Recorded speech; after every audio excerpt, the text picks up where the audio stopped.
स्वागत है आप सभी का मनी गुरु में। मैं हूं स्वाति रायना। जीवन के 60 साल पूरे होने पर आप ना सिर्फ बच्चों की पढ़ाई, उनकी शादी जैसे रिस्पॉन्सिबिलिटी से फ्री हो जाते हैं, बल्कि रोज ऑफिस की टेंशन की भी छुट्टी हो जाती है। मतलब नो वर्क, ओनली रिलैक्सेशन।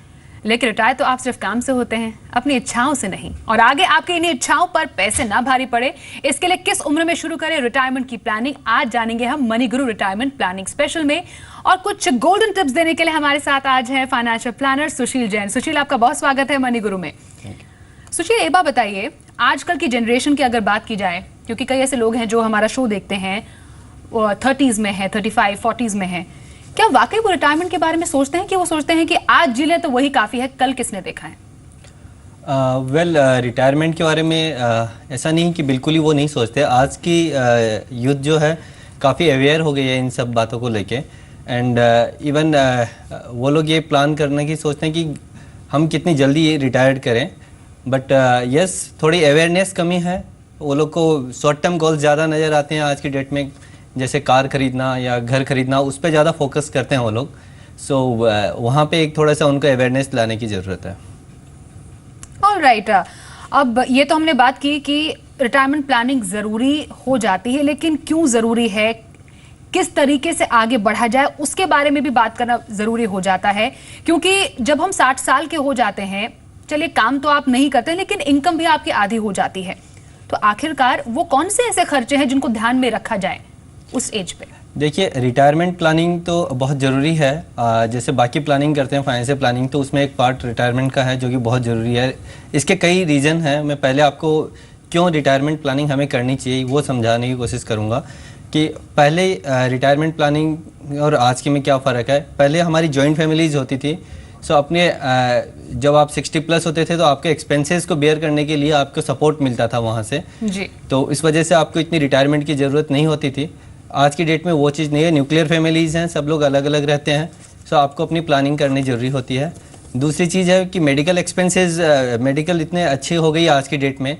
सो वैसे कहना थोड़ा सही नहीं लगता, लेकिन मेडिकल की वजह से आज की डेट में आप काफ़ी आगे तक जीते रहते हैं। जैसे कि 80 की बजाय अब 90 तक के आदमी लोग सोचने लगे हैं कि 90 तक एज ग्रुप होगी।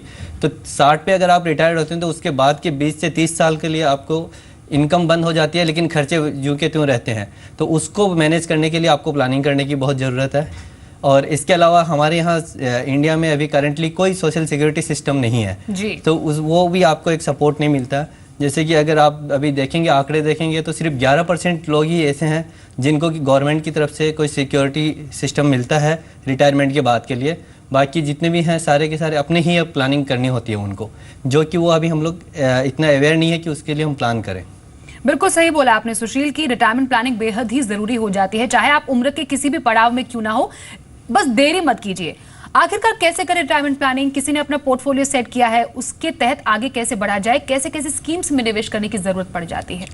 और अगर हम उम्र के अलग अलग पड़ावों की बात करें, तो जैसे 30s में जो लोग हैं वो कैसे शुरुआत करें? रिटायरमेंट प्लानिंग करने से पहले आपको 3-4 बातों का ख्याल रखना है, चाहे आप किसी भी एज ब्रैकेट में हो। पहले आप ये देखिए कि आपको कितनी कॉर्पस की ज़रूरत पड़ेगी, जो कि आज का आपका एक्सपेंसेस है, आपके जो घर के खर्चे हैं आज के, उस खर्चे को आप इन्फ्लुएट कीजिए। अगर आप 30 के हैं तो नेक्स्ट 30 साल तक, 60 के एज तक के कीजिए। 40 के हैं तो नेक्स्ट 20 साल के लिए कीजिए। पहले वो कॉर्पस आप निर्धारित कीजिए कि कितने पैसे की आपको ज़रूरत पड़ेगी, फिर उसके लिए कितना निवेश अभी से करना ज़रूरत है वो आप देखिए। जैसे कि मैं एक एग्जाम्पल से अगर आपको बताऊँ, अगर आप 30 साल के एज में हैं और आज की डेट में आपका 30,000 रुपया मासिक खर्चा है, तो आप ये देखिए 6 से 7% की अगर हम लोग इन्फ्लेशन रेट लेके चलें तो ये आपको 60 की एज पे जाते जाते 1 लाख रुपये महीने का खर्चे की ज़रूरत पड़ेगी आपको। सो वो 1 लाख रुपये बचाने के लिए उस टाइम के आप 60 के बाद 80 तक भी अगर मैं आपकी लाइफ एक्सपेक्टेंसी लेता हूँ तो आपके पास 20 साल बचते हैं। उस 20 साल में आपको लगभग 16 करोड़ के आसपास का कॉर्पस की ज़रूरत पड़ेगी। और वो कॉर्पस बनाने के लिए आपको कम से कम 30,000 रुपये महीना अभी से सेविंग करनी पड़ेगी जी। सुशील, 30s एक ऐसी एज होती है, 30 to 40 की बात की जाए, आजकल कई लोगों की शादी लेट होती है क्योंकि लाइफस्टाइल ऐसा हो गया है। 30s में 30 के बाद शादी करेंगे, 40 तक फिर वो प्लानिंग पूरी उनकी ऑलमोस्ट फैमिली पूरी हो जाती है, तो उस हिसाब से भी एक्सपेंसेस आगे बढ़ते हैं। बिल्कुल। उस हिसाब से कैसे वो अपने पोर्टफोलियो को सेट करें, एसेट कैसे एलोकेट करें कि हाँ अब शादी हुई है, शादी के लिए, बच्चों की पढ़ाई के लिए, उनकी शादी के लिए अब रकम जमा करनी है। देखिए आपको जैसे कि मैं सदा एम्फेसिस देता हूँ फाइनेंशियल प्लानिंग पे, आप अपना पोर्टफोलियो पूरा डिज़ाइन कीजिए कि आपने एक्सपेक्टेशन है कि बच्चा के लिए जैसे 18 साल की एज पे कुछ आपको पैसे की रिक्वायरमेंट होगी, उसी तरह उसकी शादी के लिए और अपने घर परचेज के लिए होगी, वही इसी तरह एक रिटायरमेंट का भी आपका गोल होना चाहिए। मेरी माने तो सबसे पहला आपका गोल ही रिटायरमेंट का होना चाहिए। उसके लिए पहले पैसा आप सेव कीजिए और बाकी चीज़ों के लिए आप प्लान कीजिए, क्योंकि आप अगर रिटायरमेंट के लिए एक ऐसा गोल है जिसके लिए आपको कहीं से कोई लोन नहीं मिलेगा। आपको हाउस परचेज के लिए लोन मिलता है, आपको एजुकेशन के लिए बच्चों के लोन मिलता है, आजकल तो मैरिज के लिए भी लोन मिलता है। सो आपको ये देखिए कि रिटायरमेंट का एक गोल ऐसा है जिसमें कोई लोन नहीं मिलेगा, तो उसको पहले सिक्योर कीजिए, फिर आप उनका निवेश कीजिए। आपको थोड़ा डाइवर्सिफाइड, अगर आप 30 के एज पे हो तो आप थोड़ा लार्ज कैप में इक्विटी में आप ज़्यादा जा सकते हैं। लगभग 80% तक आप इक्विटी में जा सकते हैं। 20% आप डेट फंड रखिए और 10% लिक्विड में रखिए, जो कि आपको मार्केट के कई बार इस एज में थोड़ा सा मार्केट का बेनिफिट लेने के थोड़ा सा रहता है कि आप सर्कल में बात करते हैं कि मार्केट गिर गई तो थोड़ा लगा दें, तो वो 10% आप ऐसा रखिए जो कि आपको अपॉर्चुनिटी के लिए ले। ये पोर्टफोलियो तब डिजाइन कीजिए जब आप इमरजेंसी फंड अलग से रख लो, उसके अलावा मैं आपको बता रहा हूँ। तो रिटायरमेंट प्लानिंग अगर आप पोर्टफोलियो में रखें तो वो एक प्राइमरी आपका लक्ष्य होना चाहिए, ऐसा सुशील बता रहे हैं, और वो फेयर इनफ भी है, वो सबसे जरूरी बात है। अब 40 साल में अगर किसी को रिटायरमेंट प्लानिंग करनी है, 30 साल से 40 साल तक वो नहीं रिटायरमेंट प्लानिंग कोई कर पाया, तो 40 साल में क्या रणनीति रहनी चाहिए? क्योंकि वो 10 साल तो वो नहीं रिटायरमेंट के लिए कॉर्पस इकट्ठा कर पाया, तो 40 साल में क्या उसके लिए मुश्किल है? ज्यादा निवेश करना पड़ेगा और कुछ एग्रेसिव होना पड़ेगा, या थोड़ा सा सॉफ्टली वो निवेश कर सकते हैं? मैं आपको एक एग्जांपल से इसको समझाना चाहूँगा कि अगर अगर 30 साल की एज पे शुरू करना और 40 के शुरू करने के लिए कितना फ़र्क आपको आता है।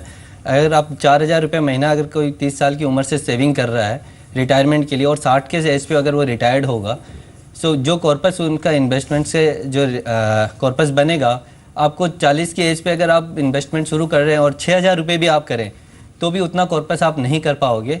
अगर आप इसका वर्कआउट करके देखोगे तो लगभग दोनों ने 14 लाख के आसपास उन्होंने इन्वेस्ट करते हैं, और रिटर्न में लगभग 7 से 8 करोड़ रुपए का फ़र्क आएगा दोनों में। सो यस, थोड़ा ज़्यादा करना पड़ेगा 40 की एज में, आपने सही कहा, लेकिन ज़्यादा करके भी मैं ये कहूँगा कि जितनी जल्दी कर सके उतना अच्छा है। अगर डिले किया हो तो 4 की बजाय आपको 8,000 रुपये करना पड़ेगा 10 साल डिले करने की वजह से। हाँ, हम देख भी सकते हैं जैसे 30s में अगर आपने प्लानिंग की है तो डेट में जैसे 10% अगर आप निवेश करें, इक्विटी में 80% निवेश कर रहे हैं, लिक्विड में आप 10% निवेश कर रहे हैं, उसके अगर हम कंपैरिजन में 40s में अगर रिटायरमेंट प्लानिंग करते हैं तो डेट में आपको 10% और बढ़ाना पड़ेगा, जैसे 20%, 20% तक आपको निवेश करना पड़ेगा।